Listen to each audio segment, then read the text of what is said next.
दोस्तों आज इस वीडियो में सुप्रीम कोर्ट का एक जजमेंट समझते हैं डाउरी हरेसमेंट केस से जुड़ा हुआ, यानी कि दहेज प्रताड़ना के मामले में जो सुप्रीम कोर्ट का एक बड़ा आदेश है उसको समझते हैं।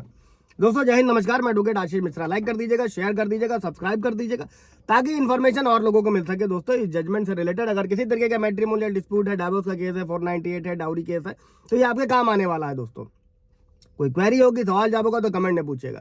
और इसमें सुप्रीम कोर्ट ने यह कहा था जो 498A है दोस्तों, इस मामले में पति के रिलेटिव के खिलाफ स्पष्ट आरोप के बिना केस चलाना जो है वो कानूनी प्रक्रिया का दुरुपयोग है दोस्तों। और सुप्रीम कोर्ट ने क्या किया था इस मामले में महिला के जो ससुरालियों के खिलाफ चल रहे जो दहेज प्रताड़ना का केस था उसको खारिज कर दिया। और सुप्रीम कोर्ट ने इस बात पर चिंता जाहिर करते हुए ये कहा था कि आजकल जो दहेज प्रताड़ना है, आप लोग भी सुनते होंगे, आईपीसी की धारा 498A जो भी बीएनएस में 85 है, पति के रिश्तेदारों के खिलाफ अपना स्कोर सेटल करने के लिए टूल की तरह इस्तेमाल किया जा रहा है, मतलब पैसों के लिए, उगाही के लिए, या फिर एक मेंटेनेंस की मोटी रकम के लिए दोस्तों। और सुप्रीम कोर्ट ने कहा है कि इस तरीके के क्रिमिनल केस जिसमें बरी होना संभावित भी क्यों ना हो, मतलब आसानी से हो भी जाता है। अभी तो सुप्रीम कोर्ट का जजमेंट आ गया, 2 महीने एफआईआर और बाकी चीजों पर भी रोक लगाएगी, फिर भी आरोपी के लिए ये गंभीर दाग छोड़ जाता है। और इस तरीके के किसी भी प्रयोग को हटाने की जरूरत है, इसको डिमोटिवेट करने की जरूरत है। मामला क्या था दोस्तों कि महिला के पति और उसके रिलेटिव यानी कि ससुरालियों के खिलाफ दहेज प्रताड़ना का केस दर्ज कराया गया था।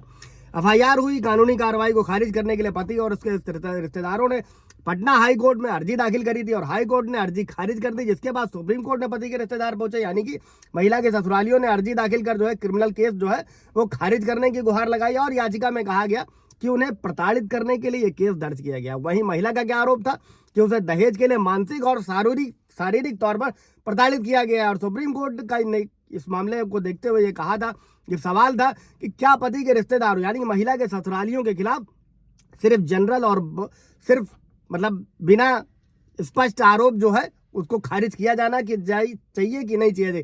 इसमें होता क्या है दोस्तों, इसको ऐसा समझिएगा कानून की भाषा में कि प्रथम दृष्टया मामला बनता है कि नहीं बनता है, एफआईआर की डेट से लेकर डेट, तारीख सब कुछ मेंशन है कि नहीं है, कितने टाइम बाद मुकदमा दर्ज कराया गया है, क्या डिवोर्स के तुरंत बाद, जैसे कि अगर पति ने डिवोर्स फाइल किया है उसके तुरंत बाद मेंटेनेंस का मुकदमा दाखिल कर दिया गया है दोस्तों, तो ये सारी चीजें देखी जाती हैं, या फिर तलाक के बदले में सारे झूठे मुकदमे दर्ज करा दिए गए हैं। अब इस मामले में सुप्रीम कोर्ट ने यह पाया और ये कहा कि सुप्रीम कोर्ट ने अपने इस फैसले में क्लियर किया कि दहेज प्रताड़ना का जो कानून है महिलाओं को दहेज प्रताड़ना से बचाने के लिए बनाया गया है। लेकिन यह भी सही है कि हाल के सालों में जो आप लोग भी सुनते होंगे कि वैवाहिक विवाद दिन प्रतिदिन बढ़ते जा रहे हैं दोस्तों, और शादी के संबंध में कई मामले में काफी तनाव देखने को मिलता है, छोटे मोटे तनाव। कई सारे लोग छोटी मोटी चीजों को लेकर कोर्ट पहुंच गए, जहां पर हाईकोर्ट ने कई बार कहा है कि इस तरीके के जो है मामले 498A के तहत नहीं आते हैं, जैसे छोटी मोटी मारपीट, गाली गलौज, मतलब थोड़ा बहुत। और इस कारण इस बात की जो है वो लगातार बढ़ रहा है। और इसको सेटल करने के लिए पति के रिश्तेदारों के खिलाफ जो है इसलिए होता है तो दहेज प्रताड़ना कानून का इस्तेमाल टूल की तरह हो रहा है। होता क्या है, पत्नी दूसरे डिस्ट्रिक्ट में, पति दूसरे डिस्ट्रिक्ट में, जाके मुकदमा लिखा दिया, अब आना पड़ेगा, जाना पड़ेगा। इसीलिए मैं कहता हूं कि अगर पत्नी ने ऐसा कोई मुकदमा कराया तो सास की तरफ से आप अपने डिस्ट्रिक्ट में करा दीजिए, उनको भी आना पड़ेगा, तो कहीं ना कहीं दबाव बनेगा। और पति के रिलेटिव के खिलाफ इस कानून का दुरुपयोग होता है और इस दौरान उसके असर को नहीं देखा जाता है, क्योंकि अगर जनरल है या फिर ऐसे ही आरोपों को चेक नहीं किया है लोअर कोर्ट द्वारा, ट्रायल कोर्ट द्वारा, तो ये कानूनी प्रक्रिया का दुरुपयोग हो जो ट्रायल कोर्ट में होता भी है दोस्तों, आप लोग भी देखते होंगे। जब तक पहली नजर में पति के रिलेटिव के खिलाफ एविडेंसेस नहीं होते हैं, इस तरीके के जो है अभियोजन को चलाने को लेकर जो है सुप्रीम कोर्ट ने पहले ही कोर्ट को कई सारी गाइडलाइन जारी करी हैं। तमाम आए दिन होता रहता है, हाई कोर्ट भी कहते हैं, सुप्रीम कोर्ट भी कहते हैं। और सुप्रीम कोर्ट ने कहा ये पति की अपील नहीं है, लेकिन अन्य जो ससुराली हैं उन्होंने अर्जी दाखिल करी और हमारा मानना है कि आरोप जो है सिर्फ जनरल है, छोटे मोटे, और इस तरीके का केस नहीं चलाया जा सकता। और इस मामले में क्रिमिनल कार्रवाई को खारिज करते हैं। और सुप्रीम कोर्ट ने यह स्पष्ट किया कि आरोपियों के खिलाफ विशेष रूल तय नहीं है और ये स्पष्ट आरोप नहीं है, इसीलिए केस नहीं चलाया जा सकता है दोस्तों। जिसे बोलते हैं प्रथम दृष्टया मामला बनता है कि नहीं बनता, और वो रहे कहीं और रहे बेचारे, सबको लगा दिया लाइन से।